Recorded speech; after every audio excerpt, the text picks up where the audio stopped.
नमस्कार, मेरा नाम प्रकाश है। आप टुडे बिहार न्यूज देख रहे हैं। देखिए, मुजफ्फरपुर के कुरहनी विधानसभा सीट पर 5 दिसंबर को वोट डाले जाने हैं। उपचुनाव को लेकर तमाम पार्टियां मैदान में हैं और मुकाबला बेहद ही दिलचस्प होते जा रहा है। लेकिन ऐसे में आज बात करेंगे कि तेजस्वी यादव के जनसभा के बाद, तेजस्वी यादव के रैली के बाद कुरहनी का मिजाज कितना बदला है और खेला कहां तक होने की संभावना है। देखिए, कुरहनी में तेजस्वी यादव ने कल 3 जनसभा को संबोधित किया है। बेहद ही दिलचस्प मुकाबला जैसे जैसे चुनाव के दिन नजदीक आ रहे हैं कुरहनी में होते जा रहा है।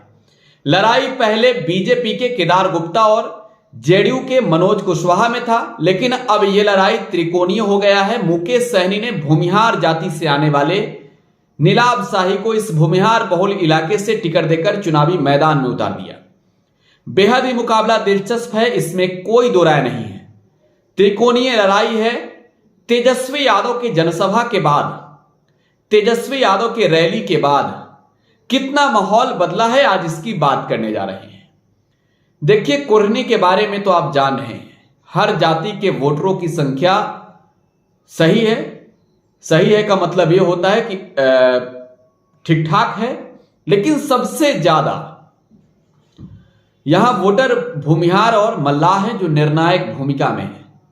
देखिए, भूमिहार वोटर अब नीलाभ शाही की ओर रुख कर रहे हैं, लेकिन कल तेजस्वी यादव ने जब जनसभा को संबोधित किया कुरहनी में, तो महागठबंधन के साइड में आप कह सकते हैं, महागठबंधन के पक्ष में अब मैच आ चुका है। दिलचस्प मुकाबला है, इसमें कोई दो राय नहीं है। फिर कह रहा हूं, और आप जान रहे हैं तेजस्वी यादव जब मैदान में उतरते हैं तो वो 5-6 ऐसे पॉइंट हैं जिस पर वोट मांगते हैं: पढ़ाई, कमाई, दवाई, सिंचाई, सुनवाई और कार्रवाई वाली सरकार। नौकरी का वादा तेजस्वी यादव पहले भी कर रहे थे, और कुरहनी के मैदान में जब वो उतरते हैं और जब वो सत्ता में होते हैं तो वो कहते हैं कि लाखों में नौकरियां मिलने वाली है। इसका मतलब यह है कि तेजस्वी यादव ये बता रहे हैं युवाओं को कि अब हम सरकार में हैं तो नौकरी की कमी नहीं होने वाली है। आपको यह भी बता दें कि तेजस्वी यादव ये भी कहते हैं चुनावी जनसभा में उतरकर, मैदान में उतरकर, कि देखिए, ये वोट आप मनोज कुशवाहा को दे रहे हैं, लेकिन ये जीत तेजस्वी यादव की होगी। तेजस्वी यादव आपके लिए पटना में खड़ा है और कुरहनी में मनोज कुशवाहा है। कोई दिक्कत हो तो बताइएगा, हम कुरहनी के समस्याओं से अवगत हैं। जाहिर सी बात है, तेजस्वी यादव हर चीज देख रहे हैं।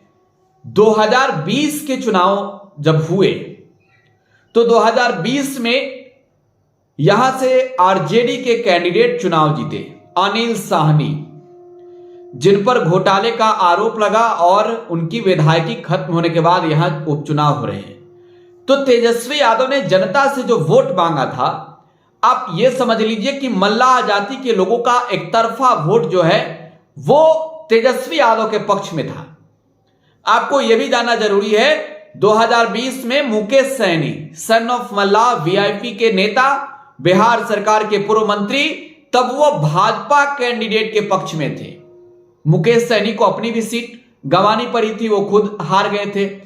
लेकिन जब कुरहनी में तेजस्वी यादव उतरते हैं तो जो लड़ाई रहता है वो कहीं ना कहीं तेजस्वी यादव 60% महागठबंधन के कैंडिडेट के पक्ष में कर देते हैं। देखिए, विकास के कार्य कितने हुए हैं। भाजपा के लोग इस नाम पर वोट नहीं मांग रहे हैं। भाजपा के लोग वोट मांग रहे हैं कुरहनी की जनता से, राम के नाम पर, मोदी के नाम पर, भगवा के नाम पर। और आप समझ लीजिए, अब जनता जागरूक हो चुकी है। यह समझ लीजिए कि जो यहां से नीलाभ शाही चुनावी मैदान में है, हर कोई चुनाव जीतने के लिए लड़ता है। अगर नीलाभ शाही भूमिहारों का समर्थन जिस तरीके से अपने ओर हासिल कर रहे हैं, थोड़ा सा भी कामयाब हो गए ना, तो बीजेपी का यहां सुफरा साफ हो जाएगा। जो बीजेपी ने खेल गोपालगंज में खेला था ना, वो मुकेश सहनी ने यहां पर नीलाभ शाही को उतारकर खेल दिया है। तो यहां पर अब महागठबंधन का ये जो मैच है, ये महागठबंधन अपने ओर मुकाबले को करते हुए नजर आ रही है। हम लोग देखते हैं ना, जो मैच का रिजल्ट आता है जब बैटिंग होती है दोनों पक्ष की, तब वहां देखेंगे आप कि परसेंटेज होता है कि आप कितने परसेंट से चुनाव जीत रहे हैं। तो आपको ये कह रहा हूं कि तेजस्वी यादव के जनसभा के बाद कितनी मजबूती हुई है, तो आप ये समझ लीजिए कि 60% महागठबंधन के पक्ष में फैसला है। आप ही जान जाइए। कल फिर तेजस्वी यादव मैदान में उतरने वाले हैं, नीतीश कुमार उनके साथ होंगे। देखिए, लल्लन सिंह भूमिहार जाति से आते हैं, जेडीयू के राष्ट्रीय अध्यक्ष हैं। लल्लन सिंह ने भी चुनावी जनसभा को संबोधित किया और आप जान रहे हैं कि भूमिहारों से उन्होंने माफी भी मांगी अपनी गलतियों के लिए। तो लल्लन सिंह के पक्ष में भूमिहार वहां के हैं, इसमें कोई दो राय आप नहीं समझिए। कुछ भूमिहार हैं, हां, ये जान जाइए नीलाव शाही एक बहुत बड़ा फैक्टर बनेंगे अगर महागठबंधन की जीत होती है। तो ये लल्लन सिंह, अब्दुल बारी सिद्दीकी, जीतन राम मांझी को मैदान में उतारना तेजस्वी यादव की रणनीति से बीजेपी को परास्त करने का यह सबसे बड़ा गेम प्लान है। बहरहाल मुकाबला तो बेहद दिलचस्प है। 60% की बातें हमने कही है, आगे बताएंगे। कल तेजस्वी यादव चुनावी जनसभा को संबोधित करने नीतीश कुमार के साथ जा रहे हैं कुर्नी।